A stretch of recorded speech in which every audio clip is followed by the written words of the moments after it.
Hello, and welcome back to another episode of Sacred Games Daily. I'm here with my co-host, Joe Smalley, and we're going to get into some exciting and some sad news today. Some good stuff lined up for you. But first, I wanted to ask Joe, what are you playing this week? I know what you're playing, but I'm really excited about what you're playing. I mean, I'm excited about what I'm playing because it's so good. It's fucking awesome. Okay, so I'm playing a little bit of Jedi Survivor. I've done like one session of that, and that's really good. Which is also a great game, but not what I was referring to. Not what you're referring to, but dude, Resident Evil 4 Remake, like, so good. It's fucking fire. So I'm addicted. Like, I had to get up at like 6:30 today, and I was straight up like, just like, like a one more turn kind of thing, one more session, one more. Like I was like, oh, I'm just gonna get to the next save point. And then I fought the Mendez guy and beat him, and I was like, right, well, I've done that. I'm gonna get to the next save spot. Carried on, and he got to like 12:30, and I was like, I gotta stop because it's addictive. Yeah, it's great. I told Joe earlier. I said it's the only new game I've played twice in a row when it released in the last like 10 years of my life. Like even new Halos, new Final Fantasies, Batman, whatever. None of it, but I played it twice in a row. It's so good. It feels like really solid. I think it's amazing, and what's interesting, it's going to actually tie into one of our first news article today. You talking about Resident Evil 4 Remake, but Joe, I'm excited for you to get through that and get your final opinions on it. I told Joe, I said, I give that game a 9 when it came out over a year ago, but today after I've sat out for a year, I'm like, it was a 10. It's literally better. Like, I could still see someone preferring the original, but it's better than the original in pretty much literally every way. It's just the original game, but so good. But speaking of remakes of horror games and how good they are, there was another horror game that came out last year, just a few months before Resident Evil 4 Remake. It was the Dead Space remake by Motive Studios. I remember when this was first announced, I thought to myself, okay, Dead Space 1 didn't really seem like it needed a remake. It still looked really good for being a 360 game. I also know that the franchise was fizzling out by the third game. Obviously, some of that is due to the fact that the third game sucks. But also, I don't think that Dead Space ever sold like a Battlefield or a Call of Duty, which is what EA seemed to kind of want it to sell like, which was weird. So I was shocked when they first announced there was going to be a Dead Space remake, and then they said it was by Motive Studios, and obviously the original team Visceral is not around anymore. But I was like, I don't really know what Motive Studios has done. I wasn't too confident in it. Game came out last year, and it came out before Resident Evil 4 Remake, and when I played it, I thought, okay, this might be the best remake I've ever played. Like, it's so true to the original, but superior in every way. Better than Final Fantasy. Did you play it before Final Fantasy 7? Well, here's the thing, right? And I guess this could spawn a bigger topic that I don't know if we'll have enough time to dig into like properly. But like, I feel like there is, unless I'm forgetting something obvious, the three best remakes I've ever played, and they're all for different reasons, is Final Fantasy 7 Remake, Dead Space Remake, and Resident Evil 4 Remake. And here's the reasons why. They're all great for different reasons.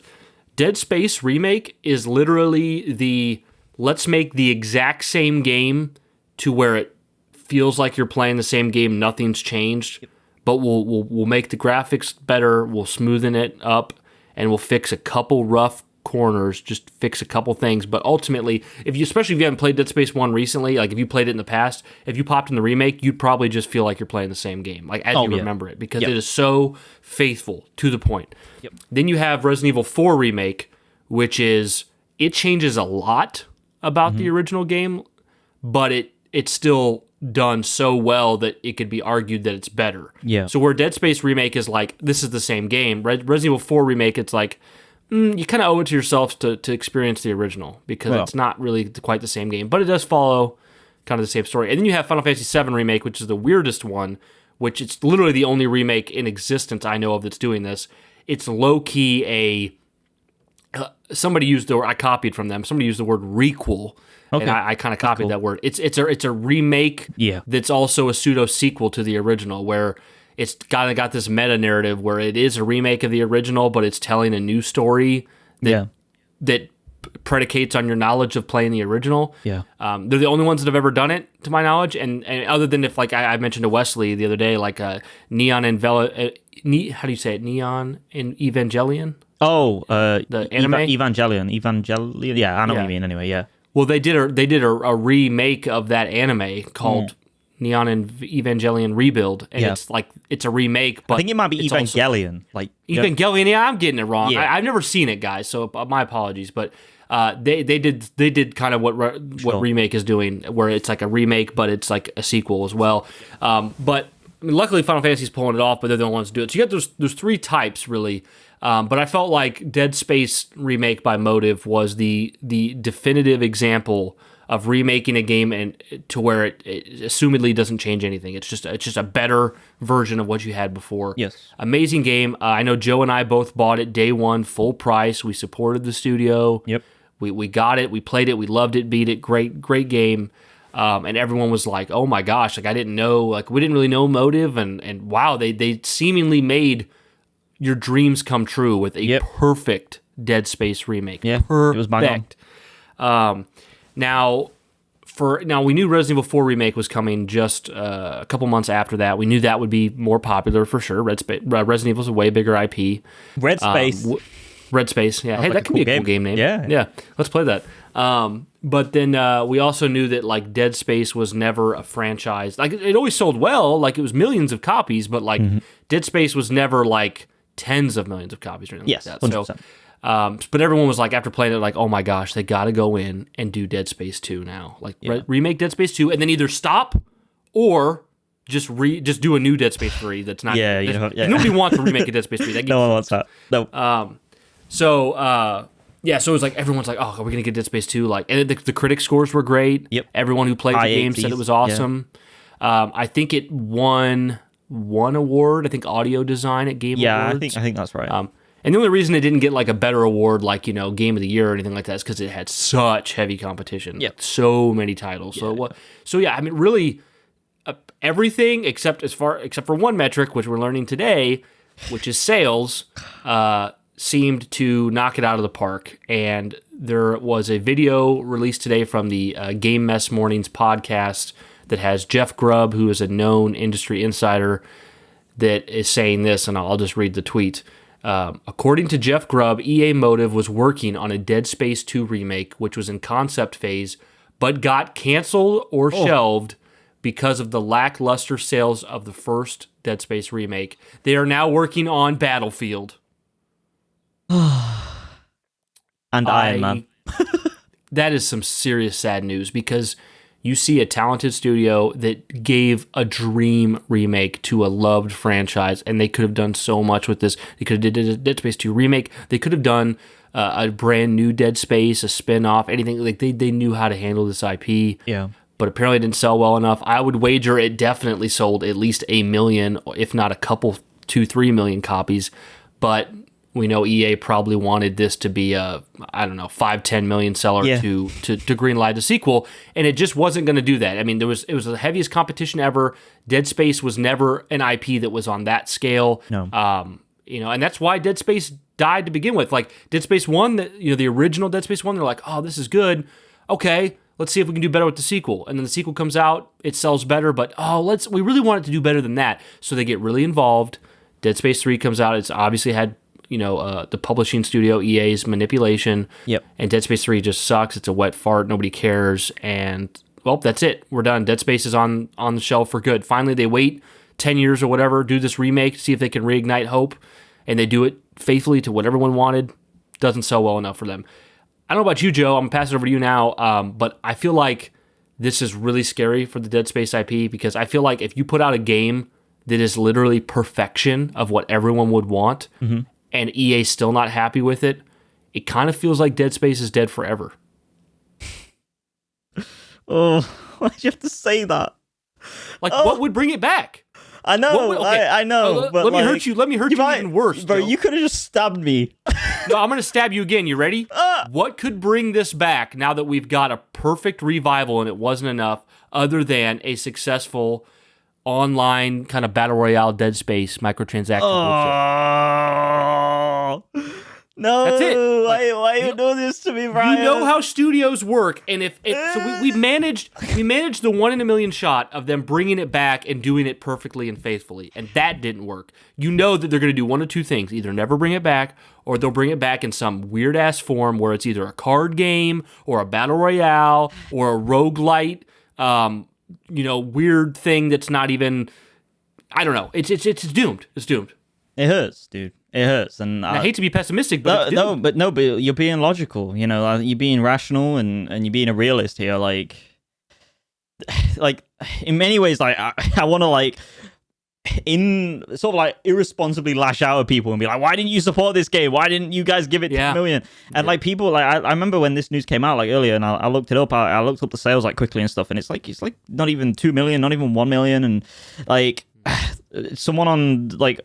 Obviously, pre-2024, they were talking in like the Steam forums and stuff, and they were saying like, "Well, this is a horror game. It's a niche genre," and it's like, no, like you can't say that when you've got Resident Evil doing gangbusters. Like, clearly something went wrong here. It sold less than the Callisto Protocol, dude. Less. What? Yes. It doesn't. I guess the new IP hype, but damn, that doesn't make any sense. Less. This is a demonstrably better game. 100%. It's like, it's apples and oranges in terms of the quality. And dude, I think I have to agree. I think if they're not going to continue with the remakes, because I was under the impression that like they were going to continue on with the remakes and then build something from this new remake timeline, right? Yeah. That was my hope. No. If this, the sad truth is, too, Joe, is like, I think you already kind of said it. A lot of us want to go, and I even thought it too. It's like, well, why didn't you guys come out and buy this game? Why didn't you guys come out and buy this game? There's a lot of people out there now who are reading this who haven't bought it yet. Who probably say, I wish I had bought it. But you know what the honest truth is, Joe? I think if everyone who wanted to buy this or potentially bought this had bought it, I just don't know if Dead Space, the IP, has ever garnered enough to satiate EA's desires for it. Ever, at any point in time. Yeah, I mean, it makes sense. I mean, the original Dead Space was like really, really low sales, like hundreds of thousands in sales, like the first couple of years, and then you had Dead Space 2, which got into the millions and did really well, and then Dead Space 3 was the point where EA actually like they've admitted to this. They said back in the day, we thought no one would buy a single player Dead Space game. Yeah. So that's why it was co-op. And that was like the worst decision they ever made for that franchise, and that led to Visceral, obviously, just like Motive is here, getting put on Battlefield. They made Battlefield Hardline, Visceral did, and look where they are now, gone. So yeah, it's like Dead Space 3 is really bad because like I played it recently. Any new thoughts? It's one of the worst AAA experiences I've ever played. It's awful. I don't say that hyperbolically.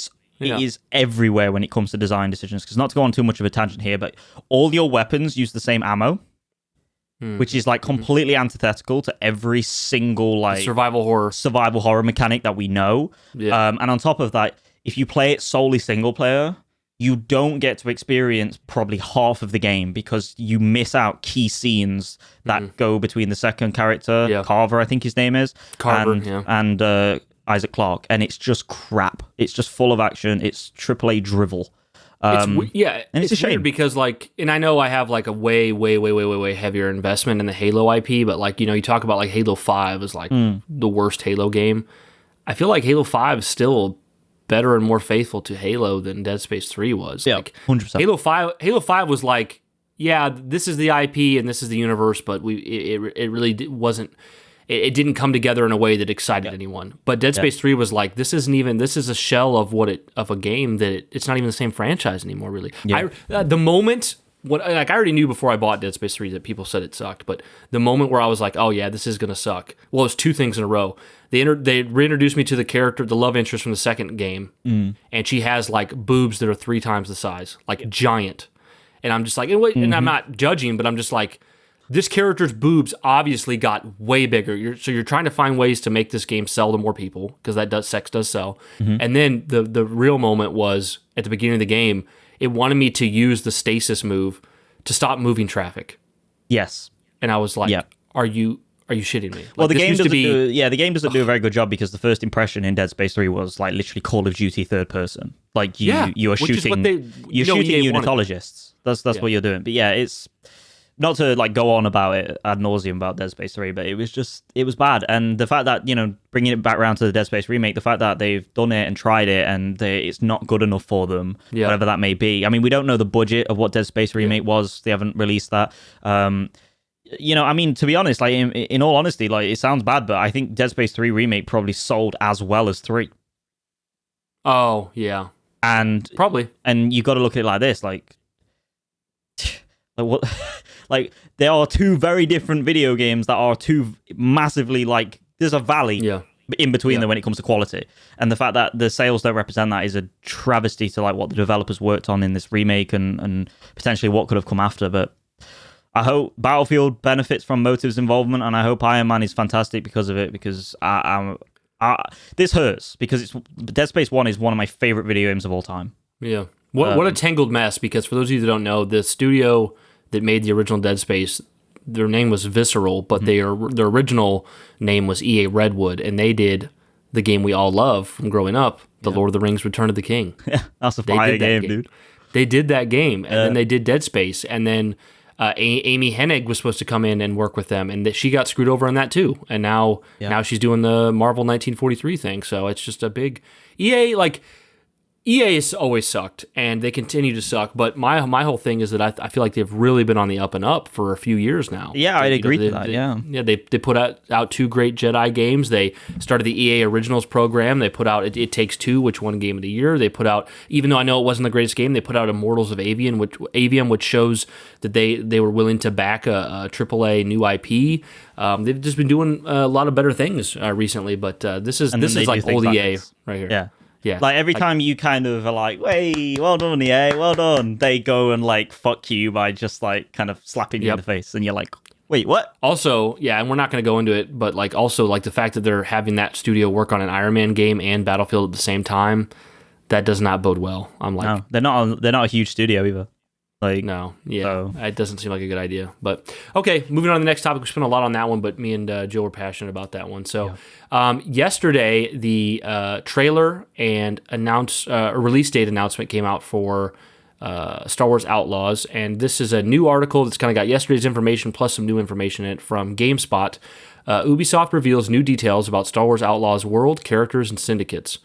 Ubisoft has dropped a new story trailer for its upcoming action-adventure game Star Wars Outlaws after revealing that the game will release on August 30th this year, so much earlier than a lot of us thought, which is pretty cool. In an additional video, narrative director Naveed Karvari breaks down what's shown in the trailer. Here's what we've learned. The trailer opens with a meeting of some of Star Wars Universe's biggest criminal syndicates, confirming which ones will make an appearance in the game, as well as an antagonist, Sliro's Zarek Besh. The game will also feature the infamous Hutt cartel Crimson Dawn, which was introduced as Darth Maul's criminal enterprise in Solo, A Star Wars Story, the Pike Syndicate, which first appeared in the Clone Wars animated TV series, and the Ashiga clan, which was created specifically for Star Wars Outlaws. Throughout the game, the player will be able to make and break alliances with the various syndicates, with these choices impacting how the game plays out. If you're in a syndicate's good books, they might put you up for lucrative jobs, while being at odds with them could result in you being targeted. Relationships with the syndicates can also affect what vendors and even territories you have access to throughout the game. In the trailer breakdown, Kavari also reveals more about the protagonist Kay Vess's backstory, having grown up getting by as a thief on the streets of Canto Bight, the lavish gambling destination introduced in The Last Jedi. Sliro's criminal syndicate, Zarek Besh, is also based in Canto Bight, giving a hint at how Vess may have ended up on his bad side. I usually wouldn't read this much, but I know a lot of people in our community are interested in this game, and this is some good stuff, so I'll keep going. Keep going. Also shown is the acclaimed bounty hunter Vale, who is set on Vess's trail by Sliro during the events of Outlaw. Despite being a formidable adversary to Vess, Vale is shown in the trailer to have a degree of respect for the protagonist's skills and reputation. We're also introduced to Jalen, a kind of mentor figure for Vess, and the one who encourages her to plan her ambitious heist to rob Sliro's high-security mansion. Outside of these major players, Kavari reveals that part of the game will require Vess to recruit other outlaws to help with the said heist, saying Vess wouldn't be able to pull it off on her own. While none of these recruitable characters are named, it's hinted that they may be pictured in the story trailer. During the events of Outlaws, Vess will even have the chance to meet the infamous crime lord Jabba the Hutt in his iconic Tatooine throne room. So in this trailer, we saw Jabba the Hutt, we saw literal Han in carbonite, which was really cool. This takes place during the original trilogy, and it also has Canto Bight from Last Jedi, so I like how it kind of ties those trilogies together in that way. I'll just briefly ask you Joe, what your impressions were of the trailer and if you'll be buying it. For me, watch this trailer, live reacted with Josh. It's up on the Patreon. The good news is, I think the game looks good. I think it looks solid. I think it looks like a good time. My only negative, which isn't really a negative, is like nothing yet has like gripped me. Like I haven't seen a single thing that's like, oh shit, that sounds cool. Like no, there's no new system or no new story element or no new thing that's like, oh my gosh, I gotta play that. It kind of gives me those Avatar Frontiers of Pandora from last year. The same studio, same publisher.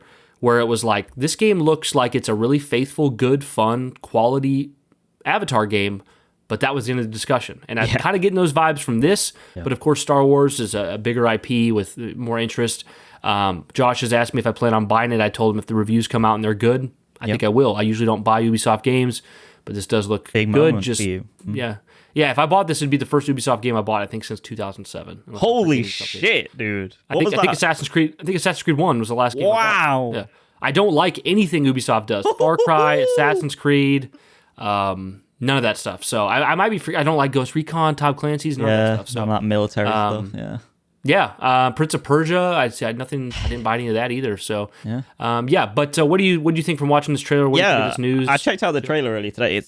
It looks good. It looks great. Like you said though, like I feel like it needs probably more gameplay shown because that was a lot of story, right? A lot of cutscenes and stuff we saw, which is great and is a good starting point for like getting us excited in for the characters and the story and the narrative and all that stuff. But I think that ultimately, like you said, because there's no sort of amazing new systems, and it seems to be very third-person Far Cry set in space so far, it seems.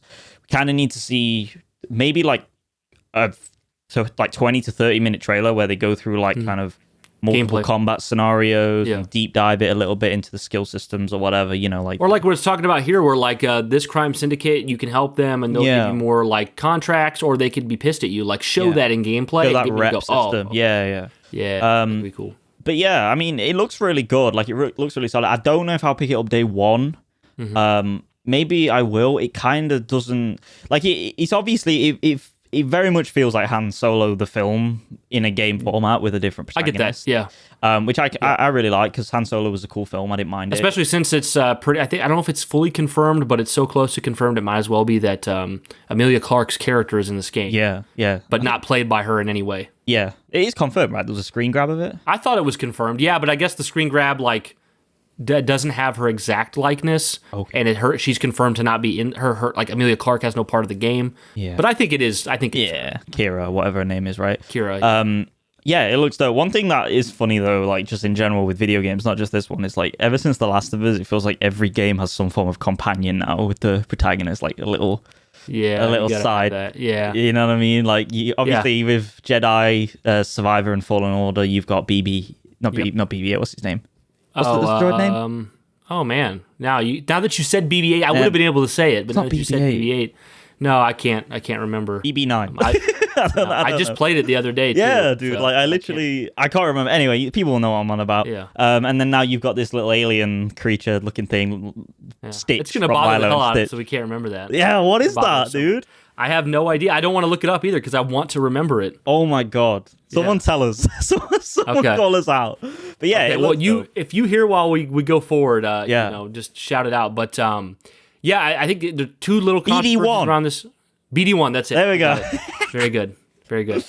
Two little controversies surrounding this game, but ones I don't think are big enough that are going to be a major issue, but they're just there to mention. The game has a little thing on the box art that says if you buy the disc, it doesn't work without downloading something first. Oh, it's online only kind of job? No, it's not online only. It's just that the disc literally will not have a playable version of the game on it, which we've already seen several times. For a lot of people didn't know this. I said this in the Discord.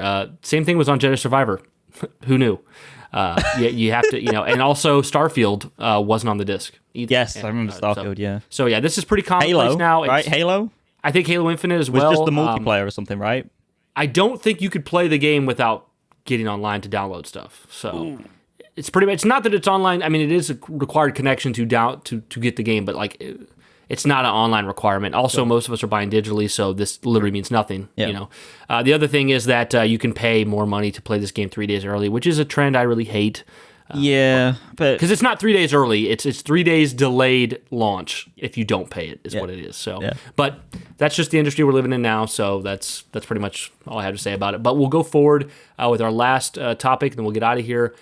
Fallout Season 1 reviews have dropped today. The show is now available to watch on Amazon Prime. It is I think it's 8 episodes. All episodes are available, and the reviews have come out, and they are stunning. Reviews across the board. People saying that other than The Last of Us, this is the best video game adaptation yet. Nice. It currently has as of right now, I'm sure that many more reviews will get added because they just started going live only a few hours ago. It has a 93% on Rotten Tomatoes with 40 reviews. And this for those of you that don't know, this is based on the video game, but it also takes place within the canon of the video games you have played. New Vegas, Fallout 3, Fallout 4, this is canon. So if you watch this, you're still in that world of the games you're playing, which is pretty cool. Just to give you a quick few little bite-sized critic reviews here from Rotten Tomatoes. From the Chicago Sun-Times, it says, a clever and volatile cocktail consisting of social commentary, over-the-top action sequences, quirky dialogue, and a steady stream of surprising twists set against the backdrop of this obligatory dystopian future. I listened to a couple podcasts today, reviewers who've watched it saying it was amazing. Tons of gore, arms flying off, just like the VAT system in the games. Cool. People taking stim packs, just like the games. Like very faithful, but also just a show that's actually good outside of being a good video game adaptation. So what I was hearing was, 4 out of 5 show, but a 5 out of 5 adaptation of a game, like perfect adaptation. Okay. So. Looking very cool, very good there. But yeah, there's a bunch of reviews up there. USA Today, opting for a new narrative that simply takes place in the Fallout world. The series is a mix of adventure and puzzle box mystery with more than enough action scenes to satisfy the RPG faithful. It's fun and only occasionally overcomplicated. I heard that you get a lot more in the vault content and cool. a lot more before the bombs fell content because they do flashbacks and stuff like that. I heard there's the music that from the games is in there. Apparently it's just freaking awesome. So I don't know where you're at, Joe, but for me I was like, yeah, if it's good I'll watch it eventually, but now with all the praise I'm like, maybe I'll bump it up and watch it a little bit sooner. I don't know when I'm gonna have time to go through 8 episodes. I know some of the episodes are over an hour long, so we're talking probably 8+ hours of content here. But now I want to watch it soon. I don't know if I'll be able to get one in tonight, but maybe this week. I will watch this now because of the praise. Are you interested at all? Yeah, I mean, I'll probably twist my dad's arm to watch it with me or something because that'd be cool. He's not like a gaming fan or a Fallout fan, but he'll know this world from watching me play the video games and stuff when I was younger. But yeah, I can see myself jumping into this with the highest score and the high score that it has, and also the fact that people are saying it's very faithful. What really turns me on about this show is that it's set in the same timeline as the games. So to many that is scary, and it is to me as well because it can mess things up massively. But I mean the size of Fallout's world, given it's the entirety of the USA, is allows for it to be kind of separate but also kind of included. But I think that's ballsy, dude. I think that's really ballsy. I think that speaks for the confidence, the showrunner's confidence, the writing team's confidence. Yeah. Isn't it crazy? Another Microsoft-owned IP, Halo, they did, hey, this is the silver timeline. This does not take place in the games. And at least Season 1, my personal opinion, Season 1 sucked. Mm-hmm. It sucked. It was not a good television show. Mm-hmm. And it didn't really, they didn't have to worry about the baggage of taking place in canon, but it still wasn't good. Yeah. Where, like you said, there's a lot of confidence here. Now, I do think Halo Season 2, I've said that I think they really picked it up and churned out a pretty decent show.